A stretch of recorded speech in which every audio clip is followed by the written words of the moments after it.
पाकिस्तान और दुनिया भर में लाखों देखने और सुनने वालों को अरशद शरीफ का सलाम। नाज़रीन, दासू हमले के हवाले से आज वजीर खारजा ने एक अहम प्रेस कॉन्फ्रेंस की और बताया कि एक बैरूनी नेटवर्क जिसमें NDS और रॉ मुलव्विस थे, उन्होंने किस तरह CPEC को पाक चाइना दोस्ती को सेबोटाज करने के लिए एक दहशतगर्दी का वाक़या किया और इसके ताने बाने किस तरह अफगानिस्तान से प्लानिंग हुई।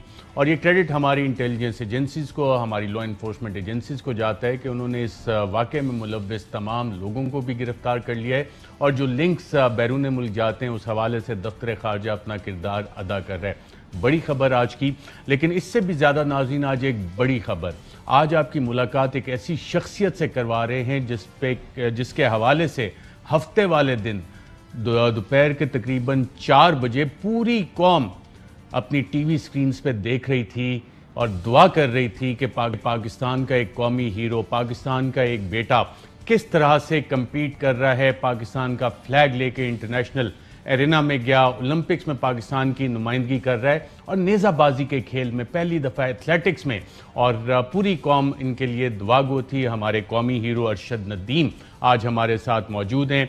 आज सुबह ही पहुंचे, मियाँ चुन्नू अपने घर पे मौजूद हैं। बहुत शुक्रिया अरशद हमें प्रोग्राम में ज्वाइन करने का। आप हमारे कौमी हीरो हैं और आपने जो सबसे बड़ा कारनामा किया, पूरी कौम को आपने उम्मीद दिलाई, ये बताया कि पाकिस्तान में टैलेंट कितना है और आप जैसे नौजवान, आज इंटरनेशनल यूथ डे भी है, पाकिस्तान का नाम किस तरह रोशन करते हैं। आज अब जब वापस पाकिस्तान आए तो आपका इस्तकबाल किस तरह हुआ?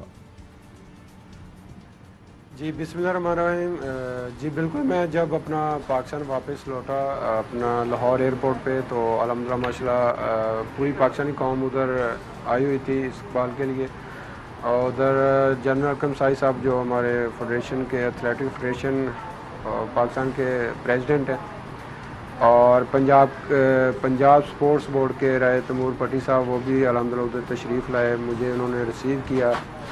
और वक़ार ज़का साहब भी उधर आए, उन्होंने भी अल्हम्दुलिल्लाह वेलकम किया और मुझे माशाल्लाह बहुत खुशी हुई है। पूरी पाकिस्तानी कौम ने अल्हम्दुलिल्लाह मेरा लाहौर एयरपोर्ट पे वेलकम किया।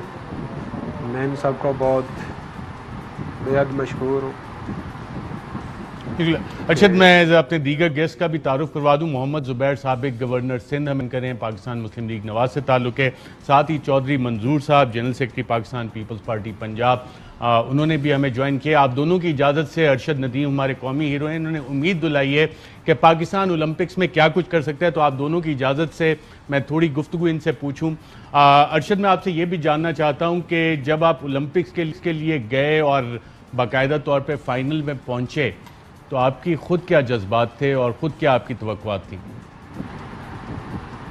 जी बिल्कुल, अल्हम्दुलिल्लाह मैंने टोक्यो ओलंपिक्स के लिए अल्हम्दुलिल्लाह क्वालिफाई किया था। अल्हम्दुलिल्लाह बहुत जज्बा था और ट्रेनिंग माशाल्लाह अच्छी थी। मेरे जो फ़याज़ हुसैन बुखारी साहब, उन्होंने ट्रेनिंग माशाल्लाह बहुत अच्छी करवाई थी, रात दिन हमने ट्रेनिंग की है।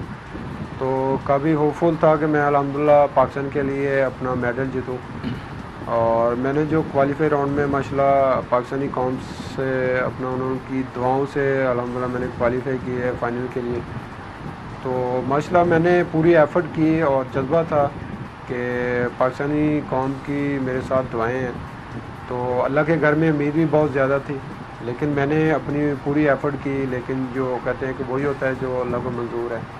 मेडल तो नहीं मैं जीत सका, माशाल्लाह आप दुनिया के टॉप 5 नेज़ाबाजों में आपका शुमार होता है, ये कोई कम अचीवमेंट नहीं है। और सबसे बड़ी बात, आपने पाकिस्तानी कौम को उम्मीद दिलाई है कि इतना टैलेंट है, आपने साबित किया है। पाकिस्तान का झंडा टोक्यो में आप लेके फिरते रहे, पाकिस्तान के सफ़ीर के तौर पे आप सामने आए, इतनी बड़ी आपकी माशाल्लाह कंट्रीब्यूशन है। आपको कैसे ख्याल आया कि पाकिस्तान में तो क्रिकेट, ज़्यादातर क्रिकेट ही लोग खेलते हैं, स्टार्स ही क्रिकेट के होते हैं, तो आपको ये ख्याल कैसे आया कि मैंने नेज़ाबाजी करनी है और इस स्पोर्ट में आना है, एथलेटिक्स में आना है? जी बिल्कुल, अगर देखा जाए तो मैं भी पहले क्रिकेट खेलता था और मैंने तकरीबन कोई 7-8 साल मैंने क्रिकेट खेली और पंजाब लेवल पे खेली है। मैंने ज़्यादातर टेनिस बॉल खेला है।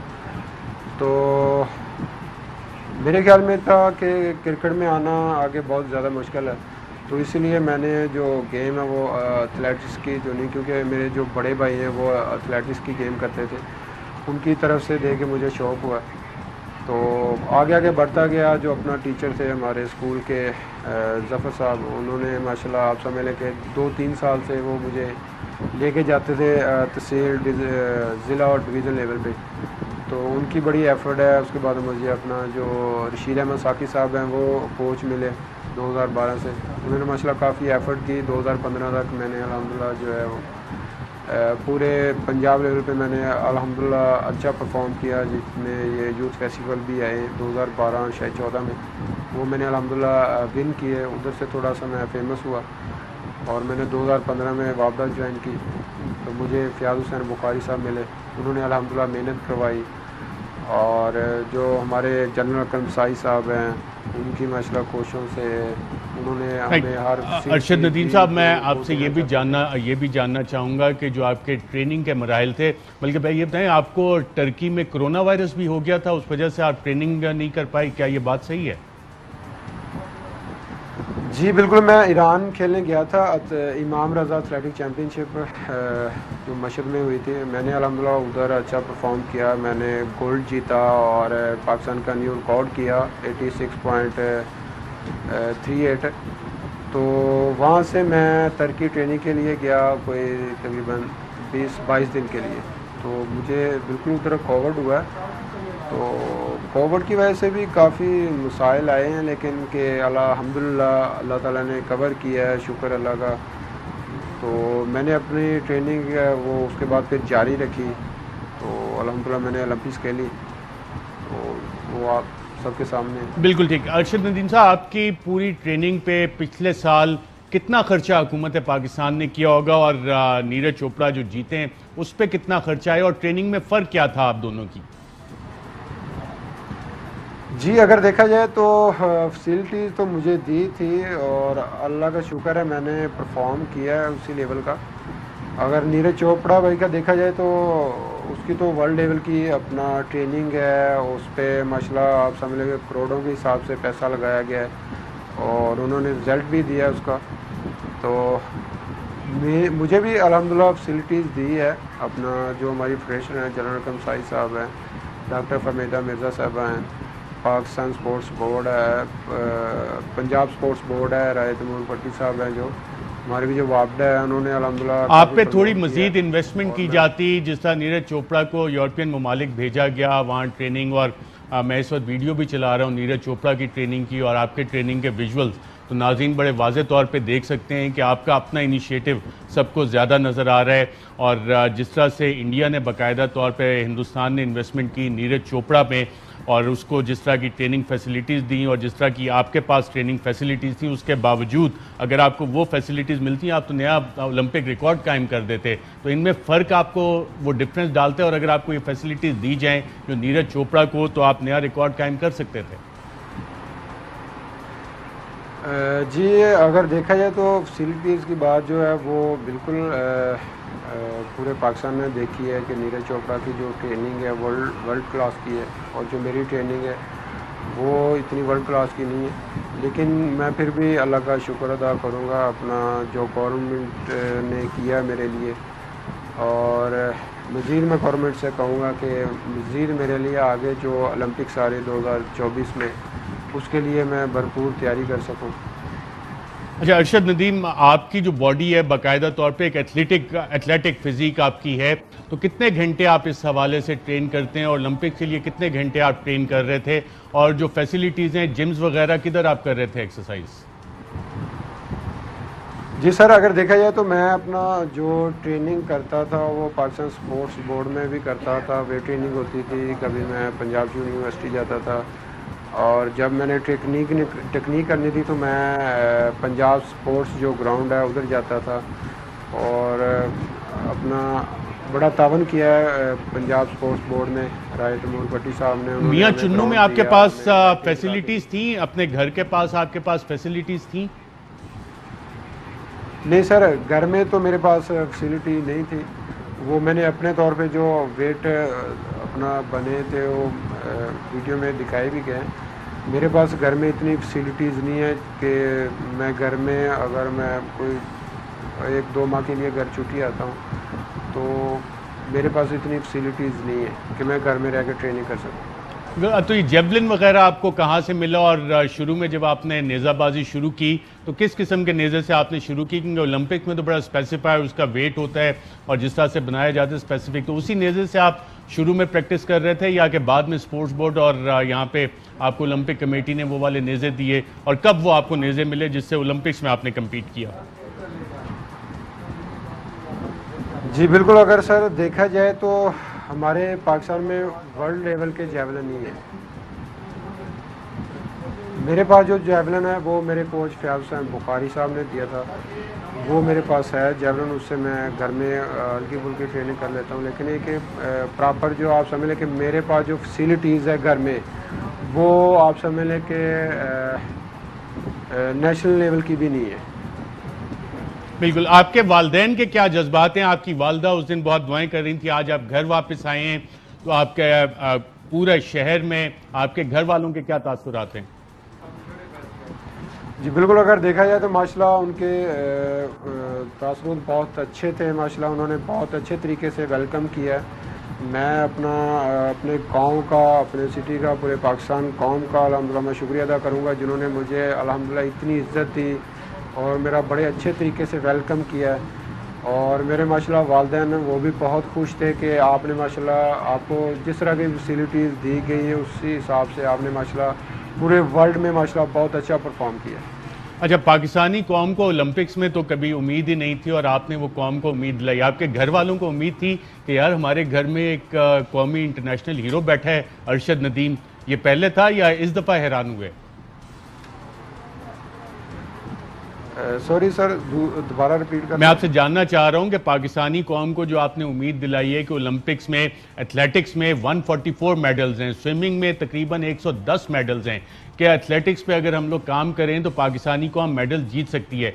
आपके घर वालों को इससे पहले ये पता था कि अरशद नदीम हमारे घर में एक इंटरनेशनल स्टार, इतना बड़ा नाम हमारे अपने घर में बैठा है? जी बिल्कुल सर, अपना अगर देखा जाए तो पाकिस्तानी कौम को अल्हम्दुलिल्लाह जब मैंने क्वालिफाई किया टोक्यो ओलंपिक्स के लिए, तो तब से अल्हम्दुलिल्लाह पाकिस्तानी कौम को ये उम्मीदें जाग गई थी कि इंशाल्लाह हमारा ओलंपिक्स में इंशाल्लाह मेडल आएगा। घर वालों को भी बहुत फुल हो गए थे कि इंशाल्लाह हमारा बेटा जो है वो इंशाल्लाह ओलंपिक्स में मेडल लेके आएगा, क्योंकि इन्होंने वर्ल्ड क्लास की इन्होंने थ्रो की है, क्वालिफाई किया है। और जब मैंने अल्हम्दुलिल्लाह टोक्यो ओलंपिक्स में जाके मैंने फाइनल के लिए क्वालिफाई किया, तो तब तो माशाल्लाह पूरी कौम ही जो है वो होपफुल थी कि इंशाल्लाह हमारा पाकिस्तान का मेडल इंशाल्लाह ज़रूर आएगा। तो बस मैंने अपनी पाकिस्तानी कौम को मायूस भी किया है। और आपने बहुत बड़ी उम्मीद दिलाई है और हम सब की दुआएं आपके साथ हैं, पूरी कौम की दुआएं आपके साथ हैं। अल्लाह आपको सेहत दे, तंदुरुस्ती दे और आइंदा पाकिस्तान का मज़ीद नाम रोशन करने की तौफीक दे। और हम ये उम्मीद करते हैं कि हुकूमत पाकिस्तान आपकी सही तरह प्रोफेशनल इंटरनेशनल सरपरस्ती भी करे। अरशद नदीम साहब, बहुत शुक्रिया हमें प्रोग्राम में ज्वाइन करने के। हमारे दीगर पैनलिस्ट मोहम्मद ज़ुबैर साहब और चौधरी मंजूर साहब हमारे साथ हैं।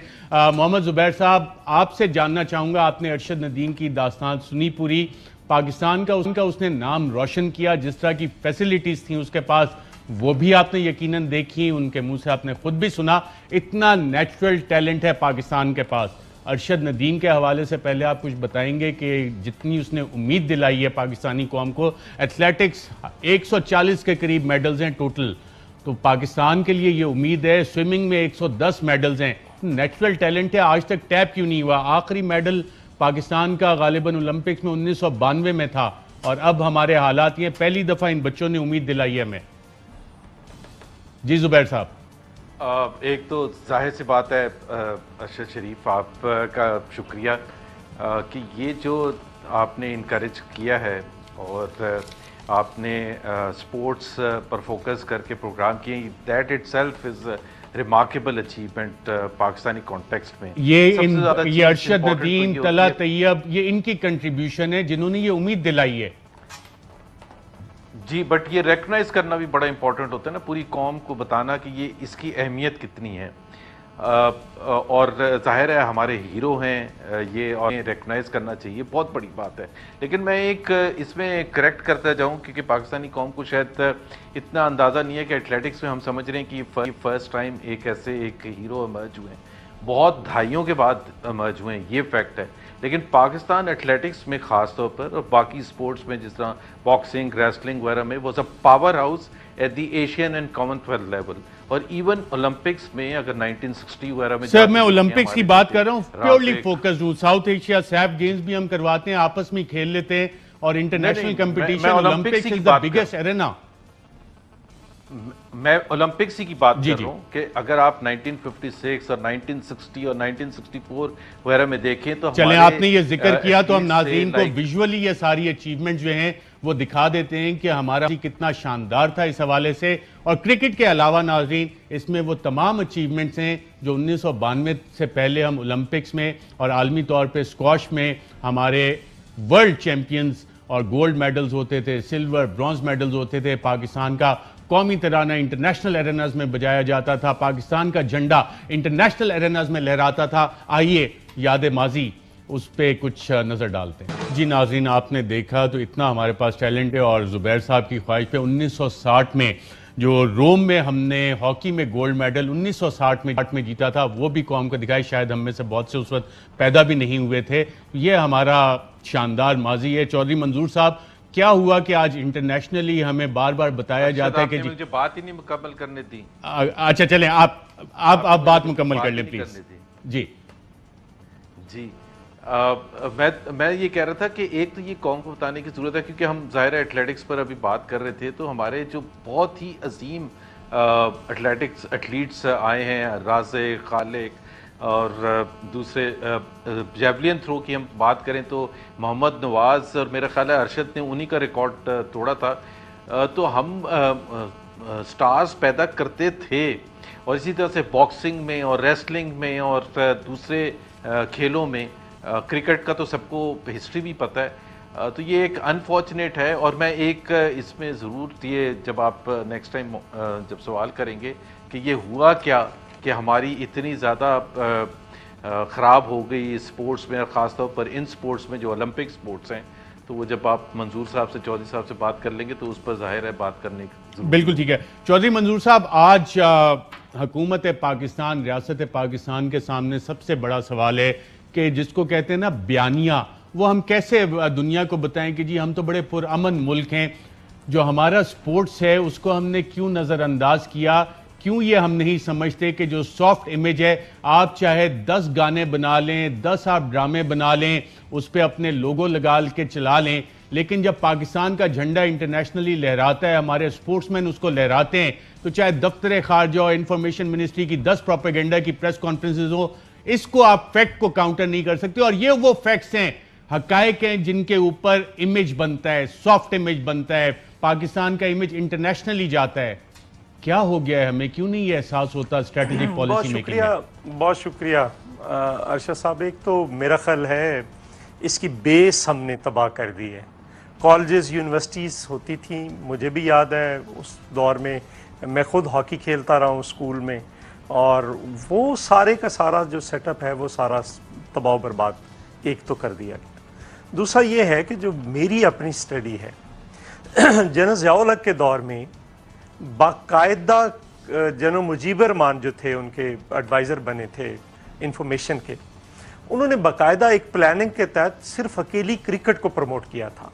और उसकी वजह यह थी कि हॉकी शुरू होती थी तो 1.5 घंटे में ख़त्म हो जाता था मैच, कोई और मैच था तो 1.5 घंटे में। क्रिकेट लंबे लंबे अरसे तक सारा दिन खेलते रहो और उसके सामने बैठे रहो और लोगों को एंगेज रखो, ताकि लोग, चूँकि उस वक्त वो सोसाइटी को डीपोलिटिसाइज कर रहे थे जुल्फ़िकार अली भुट्टो की पोलिटिसाइजेशन के अगेंस्ट, तो ये एक वजह है। दूसरी वजह यह है कि देखिए कोई इदारा काम नहीं कर रहा, हमारे आपस में किसी को कुछ पता नहीं था कि अरशद नदीम क्या कर रहा है। अरशद नदीम ने अगर 86.38 ईरान में फेंका है, अगर वहाँ पे जो कॉमन ये गेम्स थी साउथ एशियंस, उसमें अगर उसने गोल्ड लिया है, तो अब तो चाहिए था ना उसके बाद उसकी कम से कम इतनी ट्रेनिंग होती। 20 में अगर नहीं हो सकी तो 21 में हो रही है, तो 1 साल तो ये भी मिला था उसको। उस लेवल की ना ट्रेनिंग दी गई। जो नीरज चोपड़ा है, उसका जो ट्रेनर है या कोच है वो जर्मन है, उसने 100 मीटर से ज्यादा खुद फेंका हुआ है। और वो उन्होंने उसको हायर किया। यहाँ पे क्या है, या जो फेडरल स्पोर्ट्स मिनिस्टर हैं वो कह रही हैं कि मुझे नहीं पता। वो आरफ हसन साहब पिछले 20 साल से बैठे हुए हैं, कोई जनरल साहब जो ओलंपिक कमेटी के हैं, पंजाब वालों को कुछ पता नहीं है और कोई कोऑर्डिनेशन नहीं है। ये दोनों बच्चे अपने तौर पर गए हैं, उनकी जो फैसिलिटीज़ आपने दिखा दी हैं वो आपके सामने। मेरा ये ख्याल था कि चलो इमरान खान को पॉलिटिक्स का नहीं पता गुजारा, चलो ठीक है, उसको मुईशत का नहीं पता, कोई कान में आकर बता रहा है, उसको सोशल प्रोटेक्शन का नहीं पता, उसको ये नहीं पता कि तनख्वाह बढ़ने से मुईशत पे क्या इम्पैक्ट आता है, मुईशत कितनी बेहतर होती है, आपको इंपोर्ट एक्सपोर्ट्स का किसी चीज़ का नहीं पता। लेकिन कम से कम वो स्पोर्ट्समैन तो है। 3 सालों के अंदर मैं ये समझता था कि कम से कम स्पोर्ट्स पाकिस्तान की बेहतर हो जाएंगी। और आप बाकी को तो छोड़ें, जो क्रिकेट अकेली बाकी सारी गेम्स को खा गई, वो उसकी क्या हालत है आज, मुझे बताएं मुल्क के अंदर क्या हाल। आप कोई बना सकें, कोई सेटअप बना सके, नहीं बना सके। चलें, इस पे अगर आप इजाजत दें मैं एक वक्फा लेता हूं। स्कॉश किधर गई, आपकी बाकी चीजें किधर? बिल्कुल ठीक है, मैं एक वक्फा लेता हूं और वक्फे के बाद नाज़रीन की अहम मौजू पे भी बात करेंगे और पाकिस्तान रेलवे के हवाले से चंद सवालात आज हमने वफाकी वजीर आज़म सवाती साहब को भेजे थे और रेलवे की ट्रेन्स बेची जा रही हैं, क्या मामलात हैं, वो उन्होंने जवाब तो नहीं दिया। उन्होंने बताया कि जनाब कराची में बहुत मसरूफ़ हैं, तो ये क्या मामला है, इस पर भी बात करेंगे एक वक्फे के बाद। वेलकम बैक नाज़रीन। टोक्यो ओलंपिक्स में तकरीबन 1080 मेडल से जो तकरीबन 88 ममालिक उस विनिंग स्टैंड के ऊपर आए, उनके झंडे लहराए गए। पाकिस्तान का उस टेबल में कहीं भी नाम नहीं था 1080 मेडल्स में। और हमारे मुल्क में वाहिद एक मुल्क है इस वक्त गालिबन जिसमें कि एक वज़ीर आज़म खुद स्पोर्ट्समैन है, जो कहते हैं उन्होंने PhD की हुई है स्पोर्ट्स में। आइए देखते हैं। मुझे जो टाइम देना चाहिए था स्पोर्ट्स को वो मैं नहीं दे सका, क्योंकि स्पोर्ट्स तो मैं जानता हूं बाकी चीज़ों से तो ज़्यादा मेरी अगर ट्रिपल PhD है वो स्पोर्ट्स के अंदर है। लेकिन इतने ज़्यादा और हमारे मसले मसाइल शुरू से पहले दिन से पड़ गए कि, और ख़ास तौर पर माइशत का जो हालात थे और जो फिर उसकी वजह से जो लोगों को तकलीफ थी, महंगाई थी, तो वो सारी चीज़ों के ऊपर इतनी ज़्यादा तवज्जो चली गई कि जो स्पोर्ट्स के ऊपर मुझे टाइम देना चाहिए था वो मैं नहीं दे सका। और नाज़रीन वज़ीर आज़म ने यह भी बताया कि हम इस हालत पे पहुंचे क्यों, लेकिन आगे करना क्या चाहते हैं, आइए देखते हैं। ये जो दो खानदानों ने इस मुल्क को तबाही की है, एक तो पैसा लूटना है ना, एक इदारे तबाह किए, स्पोर्ट्स के इदारों के ऊपर अपने लोग बिठा दिए, सिफारिशी बिठा दिए। वो स्पोर्ट्स देखते देखते हमारी आंखों के सामने किधर से किधर पहुंच गई। ये भी दिन देखना है कि पाकिस्तान की हॉकी क्वालिफाई ना करे ओलंपिक्स के लिए। इसका तरीका ये है कि हमने स्पोर्ट्स को एक इदारा बनाना है, उस पर प्रोफेशनल्स लेके आने हैं, और वो अब मैं शुरू कर रहा हूं। इसके बाद इस आखिरी 2 सालों में मैं पूरा जोर लगाने लगा हूं स्पोर्ट्स के ऊपर भी। जी जुबैर साहब, without going into criticism of this और दैट, मैं आपसे बहैसियत एक पाकिस्तानी ये पूछना चाहूंगा कि हुकूमत को क्या करना चाहिए जिसके 2 साल हैं और अगली जो भी हुकूमत आए कि अगली 2024 की ओलंपिक्स में कम से कम हम मेडल्स टेबल में तो आना शुरू हो जाएं, मुख्तलिफ स्पोर्ट्स में इन्वेस्ट करें। क्या क्या इकदाम ले सकते हैं? एक तो आपने खुद ये सुना के पॉलिटिक्स इंट्रोड्यूस कर दिया। I am sorry to say the prime minister knows nothing. उनकी ट्रिपल PhD नहीं, MA पास भी नहीं है वो। एक स्पोर्ट्स खेलना एक अलग चीज़ होती है और 3 साल के बाद, 3.25 साल के बाद ये कह देना कि जी मैं तवज्जो नहीं दे सकता। आपकी रिस्पॉन्सिबिलिटी थी, आपके स्पोर्ट्स मिनिस्टर की रिस्पॉन्सिबिलिटी थी, पाकिस्तान ओलंपिक एसोसिएशन की रिस्पॉन्सिबिलिटी थी, जो आप नहीं कर सके। सो डोंट ब्लेम अदर्स हर चीज़ के लिए। और 9 साल मुशर्रफ के जो होते हैं वो बिल्कुल निकाल देते हैं, ऐसे उस वक्त हमारे पास गोल्ड मेडल आ रहे थे। इस वक्त भी पाकिस्तान फुटबॉल फेडरेशन की हालत देख लें, 2 तंजीमें बनी हुई हैं।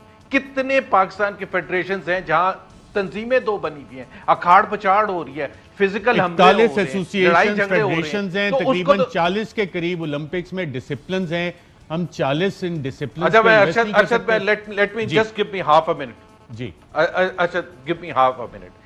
देखिए, 2 चीजें, एक तो मेरा ख्याल है रिकग्नाइज करना चाहिए और इसमें वो कोई तनकीद बराए तनकीद नहीं है। जो सबसे बड़ा रोल मैंने जो नाम लिए थे ना, ग्रेट नवाज और इकबाल और खालिक और राजिक वगैरह, मुबारक शाह वगैरह, ये नर्सरी थी, पाकिस्तान की फौज थी, वो नर्सरी थी ओलंपिक स्पोर्ट्स जिनको आप कहते हैं, athletics, weight lifting, boxing, wrestling वगैरह, because it's a natural institution, सबसे स्ट्रॉन्गेस्ट इंस्टीट्यूशन है वहाँ। जाहिर है एक्सरसाइजेज वगैरह और उस तरह से एक, यानी कि अब आपने ये बयानिया जो है वोट को इज्जत दो के साथ स्पोर्ट्स में भी आप ले आए हैं और नहीं, मेरा उससे कोई ताल्लुक नहीं, की नर्सियों का आप इल्जाम लगाते हैं। अरशद जी अरशद प्लीज, जैसे आप सबकी बात सुनते हैं ना, मेरी भी बात सुन लें।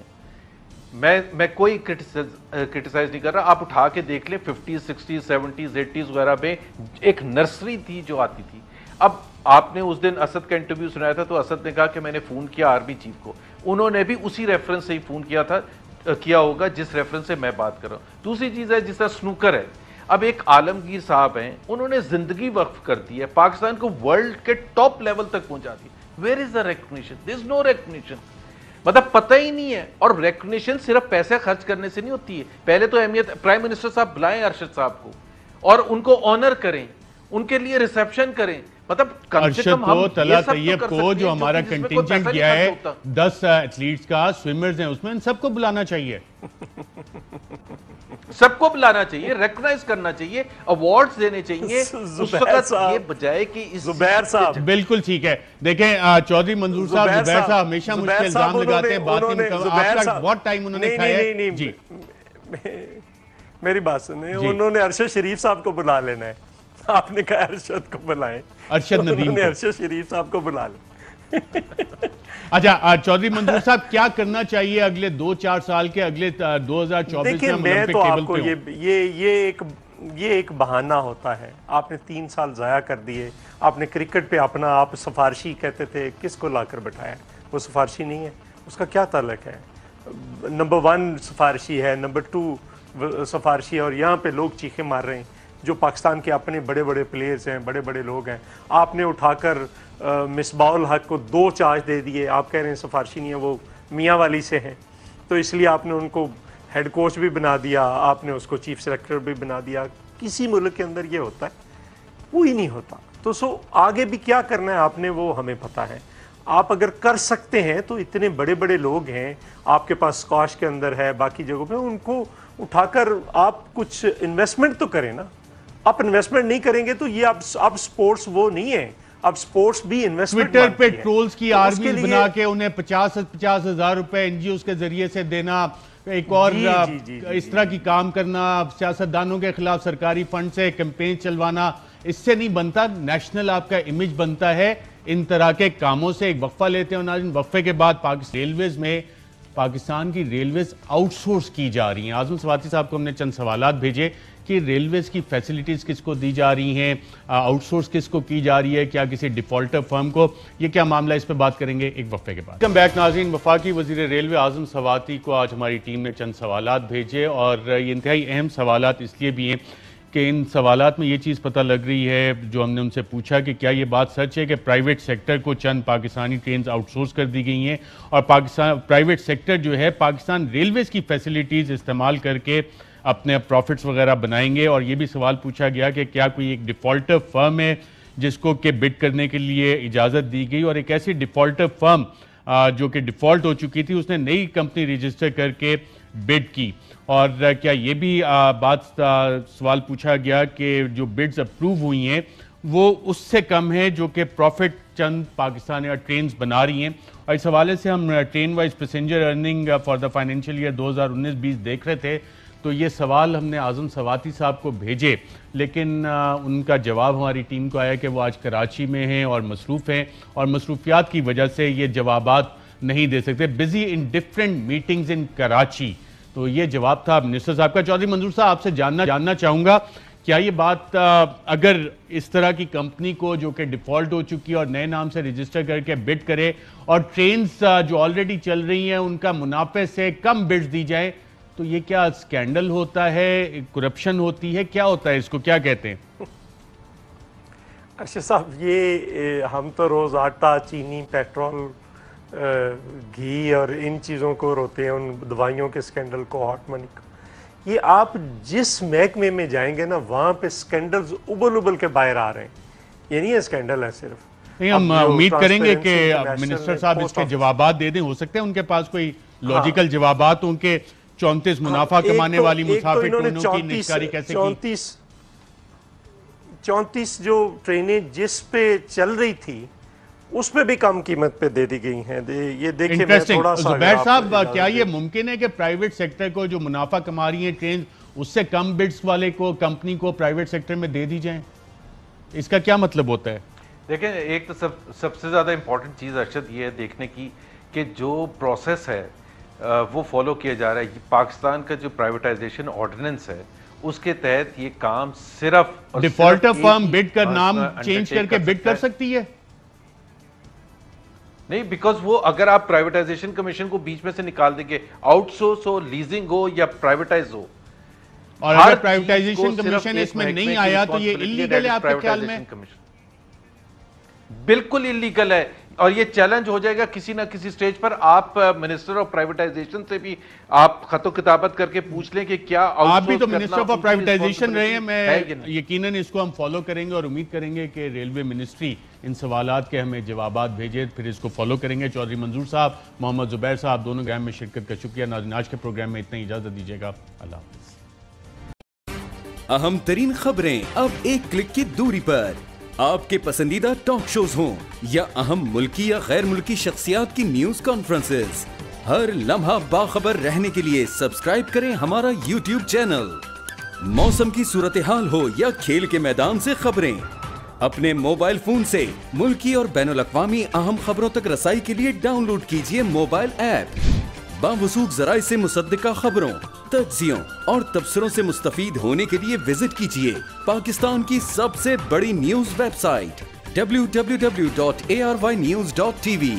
इन सब के अलावा पाकिस्तान का सबसे बड़ा फेसबुक पेज हो, सबसे बड़ा न्यूज इंस्टाग्राम अकाउंट या फिर ट्विटर, ARY न्यूज पहुंचा रहा है खबरें सबसे पहले आप तक, ताकि आप रहें हर लम्हा बाखबर।